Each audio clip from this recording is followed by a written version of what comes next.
Sorry. All Excellent. right.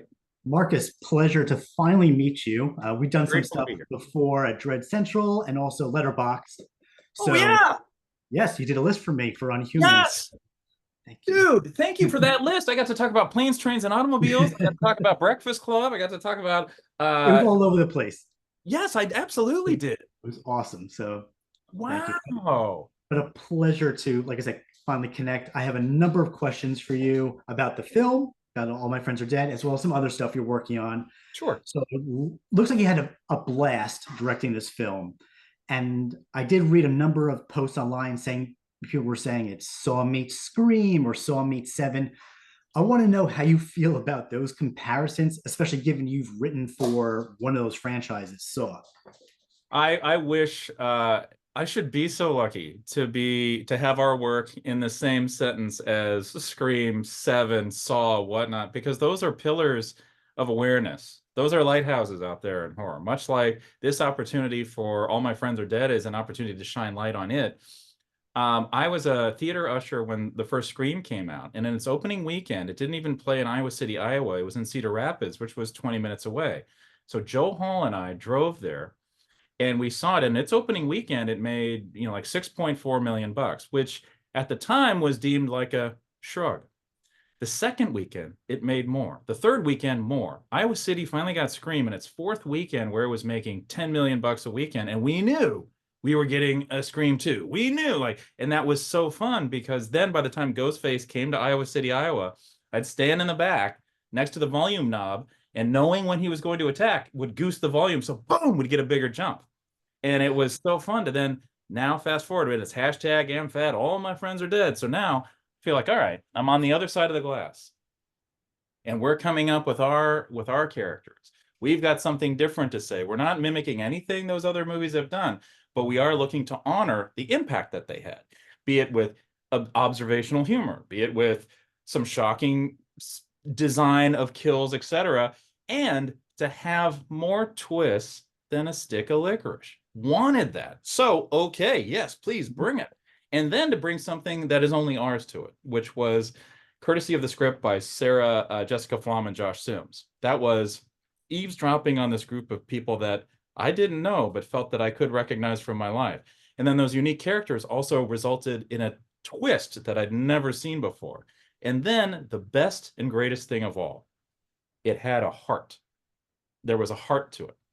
And I thought, this is the scariest thing I'm going to do. I'm going to jump in, commit to my first murder mystery, bring everything I can to it, try to protect this twist, embrace this cast, give them the confidence to play with every tone on the palette. And maybe, just maybe, we hope, we dare, we unleash the blood, we reveal the heart, and we protect the cinematic experience that makes people jump, twist, shout, and enjoy. And please stay through the end credits because we don't stop entertaining till the last image flickers out.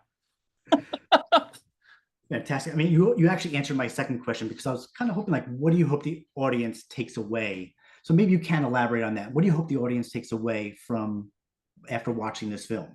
Well, guess what? I don't know when this particular interview comes out, but in our little country here, we just had a Reckoning episode, and this it would be nice to provide a 91 minutes of escapism. And should you have tension, intensity, fear, anything in your heart, hope, even hope, love, etc., this is an opportunity to welcome everybody into the dark and give you a window to let it all out, to let it burst. And then when the lights come up, hopefully you've jumped not further apart, but closer together. That's our goal. Great. And so I've noticed, I've been watching a number of your films over the years, from The Collector and The Neighbor, Pilgrim, Thank you. Human. Yeah, I'm a Thank huge Collector fan. I've tagged you and Patrick in all my Collector posts, probably annoyed the shit out of the both of you. Then I've got something for you. As of last week, the legal entanglements were finally undone. The Collector is coming back. The Collector is coming back. It has been 5 years. The Collector is coming back, a burning freight train of terror. Straight for your mind. Thank you. Interview's done. No, No, really, we, that's we can't wait. We are so elated, excited. Thanks to a gentleman named Todd who stayed in the ring and protected that. And so now we're gonna have an opportunity to bring it back. Todd, like, Yeah. no, I'm like, and I mean, obviously, I have the opportunity to speak now. I can say it's my number two favorite film on my Letterboxd four favorites. I've watched it hundreds of times. It's my comfort film. Oh, bless you. Thank you. I just find it to be such an interesting film, and it's kind of going to my next question, which is, All My Friends Are Dead and On Human are both very colorful films, a far Yes. cry from what you've done with The Collector and The Huh? Neighbor and some of your other work. So I wanted, because The Collector and The Neighbor are dark and gritty, Yes. and I say that in the most positive manner. Oh So yeah. Well, and no, also intended. Yeah. yeah. So your directing capabilities have evolved since 15 years since The Collector, and I want to know, how this change has come, and what has contributed to this process. I will tell you it's an exact reaction to seeing Wayne's World 2. I kid you not. Wayne's World 1, I was an usher at the theater in Macomb, Illinois, and Larry Jarvis, we were cleaning up the theater together, and he managed the theater, and we watched it. And Penelope Spheris, her world of Wayne's World 1, there was bubble gum to the color schema. And for whatever reason, in Wayne's World 2, there was just a slightly different color timing to the entire presentation. And while the humor and everything was still in the same, you had familiar cast and whatnot, I kid you not, you turn the sound off and put Wayne's World 1 and 2 next to each other. There's something in simply just the color grading. And it might have been the type of there was a choice made, and for whatever reason, it felt like it was a different world than Wayne's World. Wayne's World 2 was an acceleration. It was an acceleration of even some heavier themes, so perhaps that was the choice. But so I didn't want to forget that. So anytime I had an opportunity to be a part of a project with levity, I wanted to remember the bubblegum world. So with All My Friends Are Dead, the first act is very much telling a story of this group of friends, beautifully rendered by Josh and Jessica in their screenplay, that could have gone on if their road trip hadn't had an unfortunate stop. They would have gone on to that cheerful story that probably had some heartache and heartbreak, and then they come together and realize we don't have to be the people we pretend to be. We can be ourselves. But no, the horror movie does interrupt their path. And the horror movie shatters the idea of the bubblegum schematic, but does not betray the color. Didn't want to take these characters and put them into the gritty realm, but say, what if we harken back to the Italian, to the Argento, to the Bava? And so the colors instead intensify, but then they begin to blanket each character. So in viewing the seven deadly sins of it all, there was a particular rendering of them that was done in stained glass, and every sin was given a color. So let's say for Jennifer N's character, Mona, that color was purple. So she's wearing purple from the jump. She is bright and that world happens. Now, when the threat machine comes, that is a harsh purple beam that she's walking through. And then we're subtly trying to trick the mind into saying, like, guess what? Mona's near the end. Or is she? And then it's pretty fun because lust is red. So Julian Haig's LB, when he enters the world of red, oh, the red can never stop coming. There's never enough red. And that was fun. So we had a way so you can turn the sound off and watch All My Friends Are Dead and start to see the colors tell you a story. And that's what I love to do with the lighting and keep it bright. Because I also wanted to take advantage of what digital offered. And digital offers pristine. Whereas what I loved about the Collector, the collection was the first Collector was 16 millimeter. It had a little bit of 35, a little bit of reversal. The second one used everything, even a little bit of digital. But it was 35 millimeter. We had anamorphic. We wanted that bigness to it. So what I liked about those two movies stylistically was we wanted to always work with the rich color palettes, but have it take advantage of the alchemy that is film. Take advantage of that, and then take advantage of what digital can do here, where when it breaks, when it shatters into bit data, we're still punching with the colors of that. So it feels like a sugar-coated nightmare delivered. Like, isn't this what you want to see? See, I'm not a director, so getting all this information from you, and then also we're going to eventually share with everyone, is just incredible. And I've spoken with many directors, but I think your craft, like your vision, stands out amongst many others. Hey, thank you very much. No, that's hey, thank you. I wish you were my inner voice, man. I, I'm for hire if you need. I'll be your inner voice. I'll be your cheerleader forever. Well, we have a similar taste because I'm looking at what's behind you there. It's really great. But this is my number one. My number one's Nightbreed, and then comes the Collector. So Okay, so the Decker mask is so doggone close to the collector mask, you know? yes, And the original collector mask, like that went through different visages before Gary Tunnicliffe beautifully rendered what that was. And I remember like my dad took Chad Fess and I to Nightbreed when we were too young to see the rated R movie, but that was a I think a fairly safe face, geez, a fairly safe way to face those fears of that way. And I thought because it was actually a wonderful Star Wars of horror kind of embraced the monster story, but the Decker scenes just imprinted. So I loved how he came with the voice, so we took it away in that sense, and that this is a spider impersonating a man living in shadow, and so you've got the gleaming eyes, and the smirk was in many cases a nod as well as something that we thought like it's just neat because when the light would hit it just right, it's like I enjoy what I do. I thought that was pretty rad. love it. No, exactly. I mean, you basically explained why that film is so fantastic, along with your stuff. Now, back to All My Friends Are Dead. I know we can go all over the place here, Absolutely. but the kills in the film are fantastic, and I always want to know, how do you try to top yourself from the previous film, and how do you continue to be creative in that sense? Well, it is in many cases looking at the landscape because throughout the cinema history, let's say the 80s, a lot of the kills began to just really punch because they were getting by.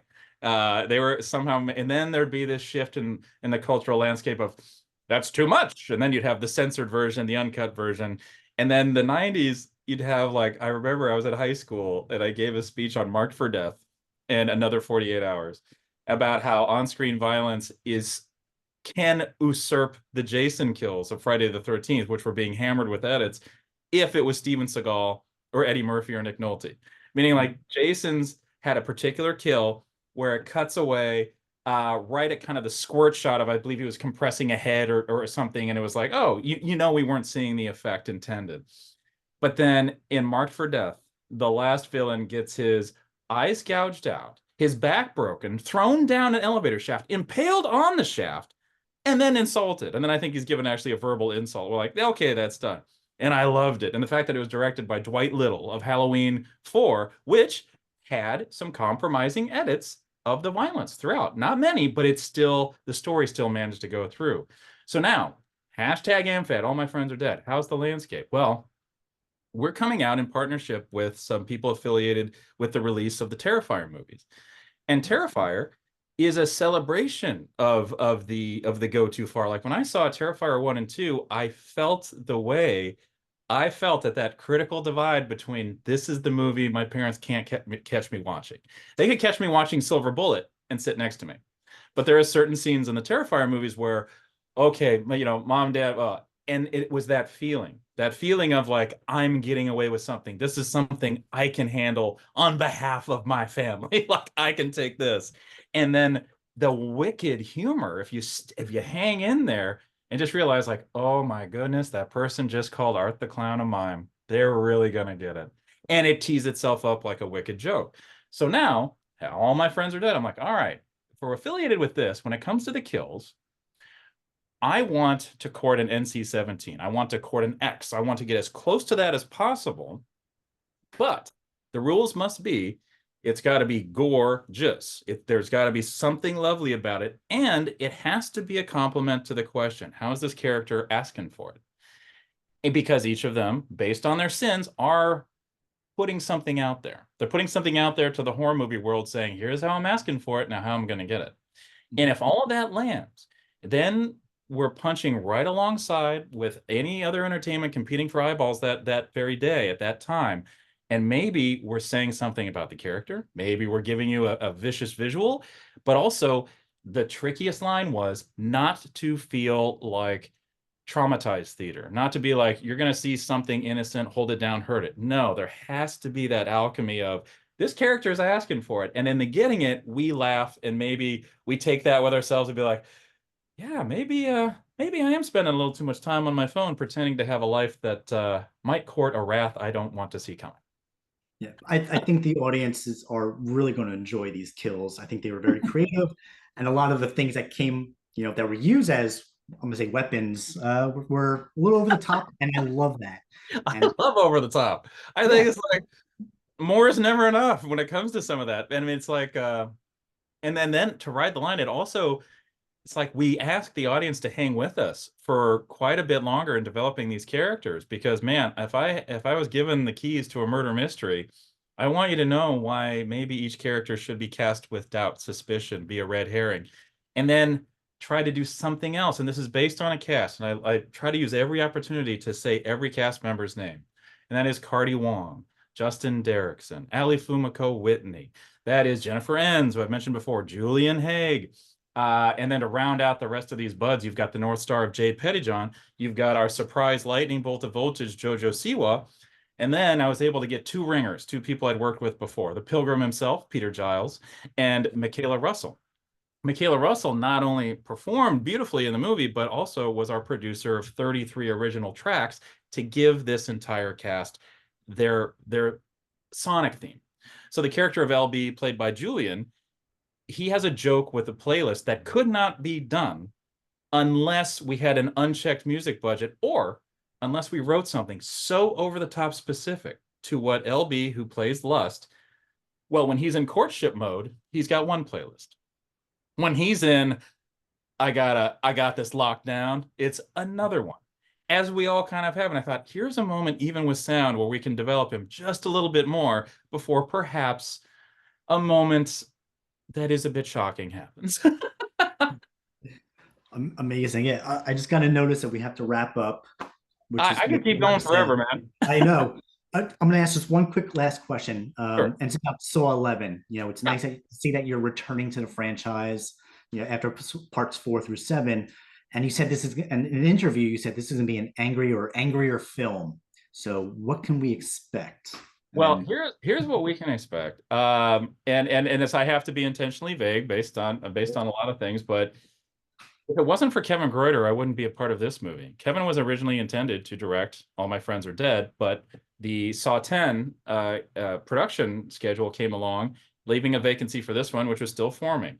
So I would say, for the collaborator who I've been fortunate to work with many times over the years, no one would be returning if it wasn't for the right cause.